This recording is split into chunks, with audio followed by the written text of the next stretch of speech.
Welcome to Behind the Investigation with Atlanta News First Investigates. I'm Chief Investigator Brendan Keefe, and I'm joined now by investigative reporter Sierra Cummings. Hi, Sierra. Hi, thanks for having me. Today we're talking about a story that really hits close to home for a lot of families who deal with autism, but it also starts with a SWAT standoff. Tell us about what we're about to see and listen to. Yeah, we profile a specific family, but the greater theme surrounding this story is really what happens, the dangers that are posed in our community when families don't get the mental and behavioral health resources they say they so desperately need. So this is a case out of Fulton County, a child welfare case, and it's so interesting because it came through our email as a BOLO alert from police. BOLO stands for Beyond the Lookout. Mm-hmm. Atlanta police had let us know, hey, we've got a child that's missing. He has severe autism with violent tendencies, and we need the media's help to alert the public that he is out there on a cold day, and we need help.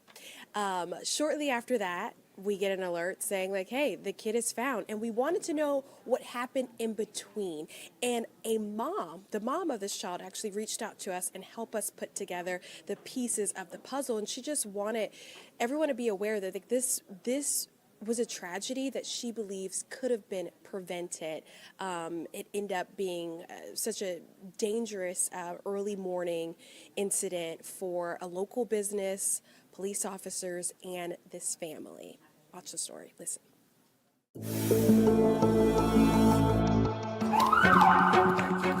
We're setting up a perimeter. Fulton County police officers respond to an early morning burglary call January 9th, a tractor trailer business off MLK Drive.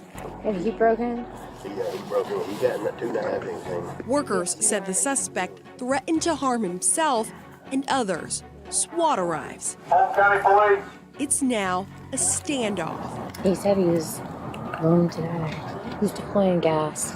So if you see gas, we're going to have to move. Within the hour, Subject's in custody with a taser deployment. But the suspect, initially believed to be an adult male, actually a child. Boy, I thought he was at least 18. 14-year-old Jonathan. Kind of random, but why were y'all saying, show me your hands when you could literally see my hands? His mom, Tragedies are preventable Tracy. when people actually listen. Parents sometimes look at kids like mine and say, oh, there's just not enough discipline in the house. There's not enough rules.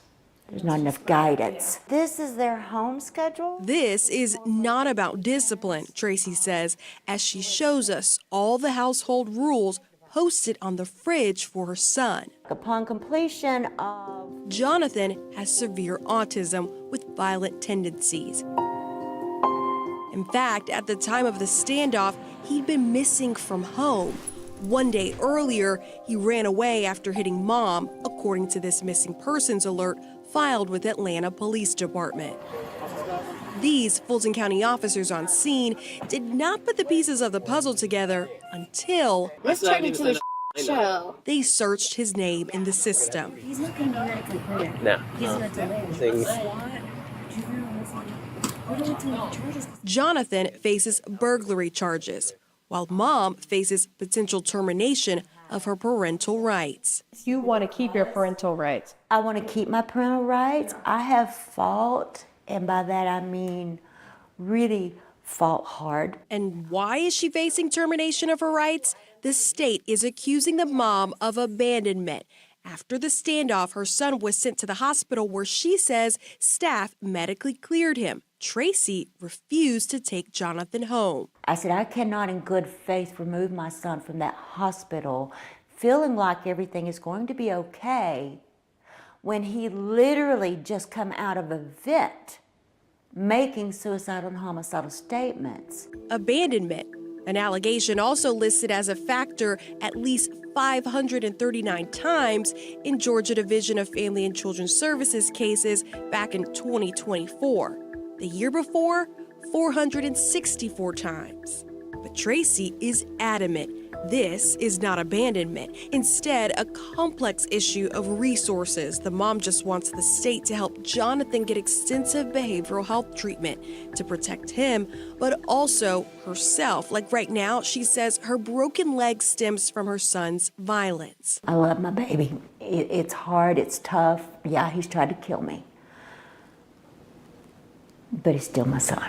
She's not alone in her fight for specialized resources. The Georgia Advocacy Office filed a class action lawsuit against DFACS last year, alleging the state violated federal law by failing to provide mandated home and community-based mental health services to thousands of children who instead experience repeated and prolonged institutionalization. But child welfare expert Melissa Carter argues questions of culpability, questions of responsibility. The alleged failures exist because the state itself isn't equipped to handle the increased need for complex care. They're expensive, they're specialized. We can't recruit to Georgia enough specialized providers so that people have access to them where they live when they need them. We haven't funded them. We don't have them in Georgia. We don't have a full continuum of services in the community that children and families need to address these problems. Leaving children like Jonathan in limbo, leaving parental rights like Tracy's uncertain. I feel like doing all that just for me to end up losing my son.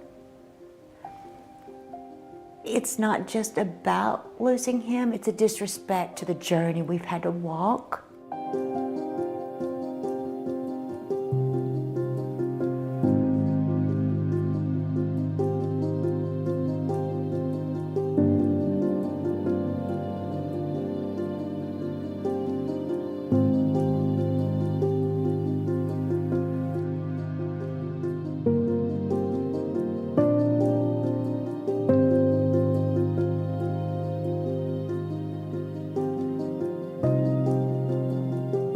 Such a compelling interview with that mom. She just had so much to say, and your heart really goes out to her. She's a single mom. She's obviously got this broken leg that we told you in the story is a result, she says, from the violence of her son. And so there's just a really complex need for these complex resources. As it stands right now, this is a pending case, both criminally and civilly. So Jonathan has not gone before a judge yet as it relates to these second-degree burglary charges. He's currently in a foster home, and right now the DFACS case is certainly in the beginning stages. The agency did not interview with us. They didn't provide comment. They cited state and federal privacy laws. But we know in the initial court filing that the family provided to us, it was a dependency petition. DFACS does say that the mom is unwilling and unable to provide a safe and adequate home for Jonathan. You know, I think a lot of people would say, well, first and foremost, not everyone with autism is violent. That's an important point. But also the autism doesn't excuse the behavior. And the mother, no one ever would blame a mother for standing up for her child. I mean, that is the one person you can count on in life should be mom, no matter what happens. But she has quite literally borne the injuries and the wounds of his condition.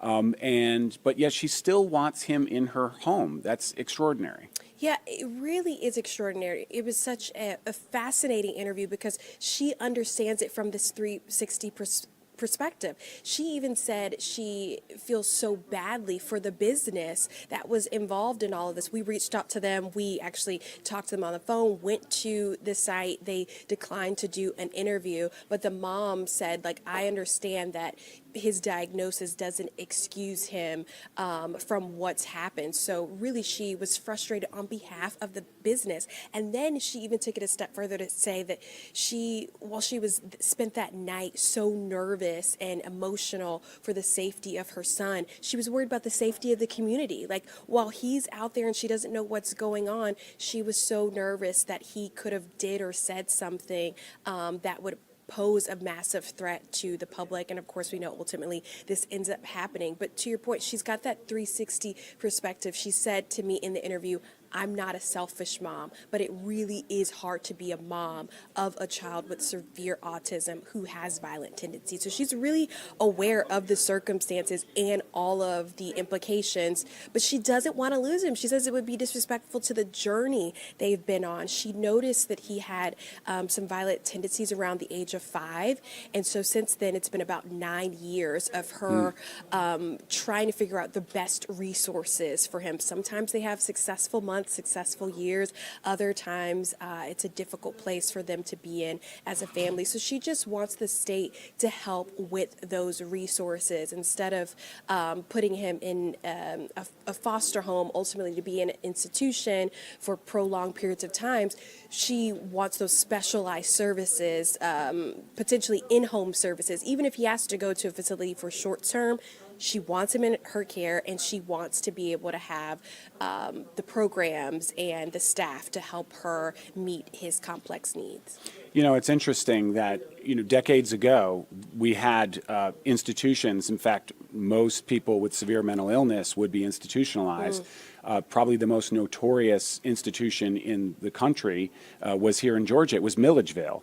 The phrase, this is me quoting, "the lunatics are running the asylum," quite literally comes from investigative reporting that was done that shut down those facilities because they found out that as people were cured, they were kind of put on staff, which is a huge tangent here. But my point is that we used to have institutions, and then because of investigative reporting, it was seen as inhumane to sort of warehouse people who have mental illness. Yeah. And so the goal was to sort of return people who have mental illness to the general population of our community and then provide resources.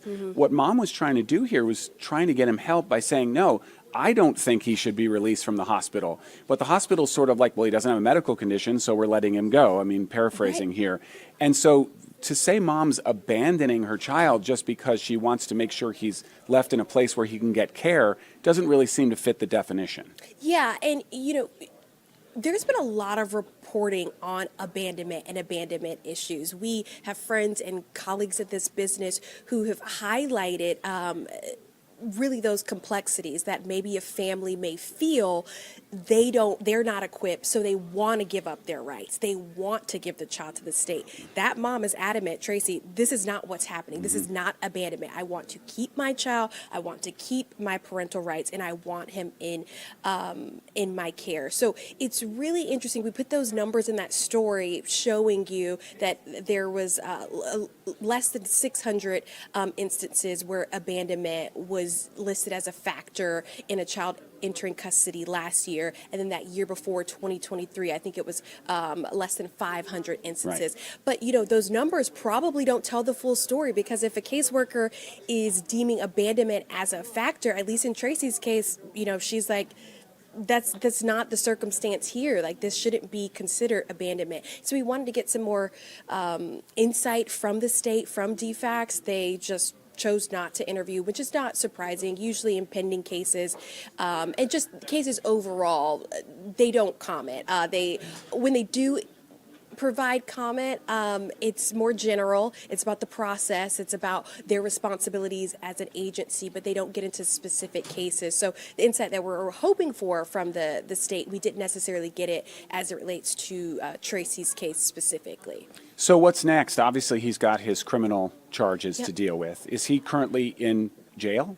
He is in a foster home, and it's really interesting because we've talked to some advocates and we've talked to the mom about where the criminal case goes. And there are a few people convinced that maybe the criminal case doesn't go anywhere because of the nature of his diagnosis. Right now, all we know is that there really haven't been real criminal proceedings as he's in a foster home, not in jail, in the foster home currently. So we'll see where that takes us. Like I said, there are people convinced that ultimately the district attorney or judge might choose not to pursue this case criminally. And then civilly, it's It's got a long way to go. We'll see that Jonathan is in a foster home, so we'll see what happens next. The mom wants him returned to her. She wants to keep her parental rights, but that's ultimately up to a judge. The mom has an attorney. DFACS has their own attorney, so that's going to be something that has to play out in court. But interestingly enough, we mentioned in this story there is an advocacy arm to this investigation. The Georgia Advocacy Office, they filed that lawsuit back in 2024 alleging that DFACS, the state, and several other institutions had repeatedly failed to provide federally mandated in-home and community-based services for mental and behavioral health treatment. And so that lawsuit, even though filed last year, that's still got a long way to go. It's a class action lawsuit. DFACS doesn't comment on litigation, but generally speaking, they've in the past denied that they are failing to meet the need for these services. And as we touched on in the story, there are people that say these allegations of failures exist because Georgia isn't really equipped to provide these complex needs. It's an expensive type of service, and we aren't recruiting the specialized workers at a rate that would be beneficial to our statewide community. So it is a little bit of a waiting game. We plan to stay in touch with the family, Jonathan and his mom, Tracy, to see what happens in their specific case, but we're going to be watching this class action lawsuit to see what comes of it all. Well, please do keep us informed. I know you always stay on these stories and follow up on them. It's kind of your superpower. Sierra Cummings, investigative reporter with Atlanta News First Investigates.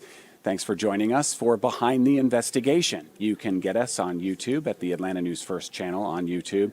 You can also watch us on Atlanta News First Plus and AtlantaNewsFirst.com. It's also where you can see Sierra's story at the investigative page on AtlantaNewsFirst.com. You can see all her stories. And then finally, you can listen to this as a podcast wherever you get your podcasts. We'll see you next time.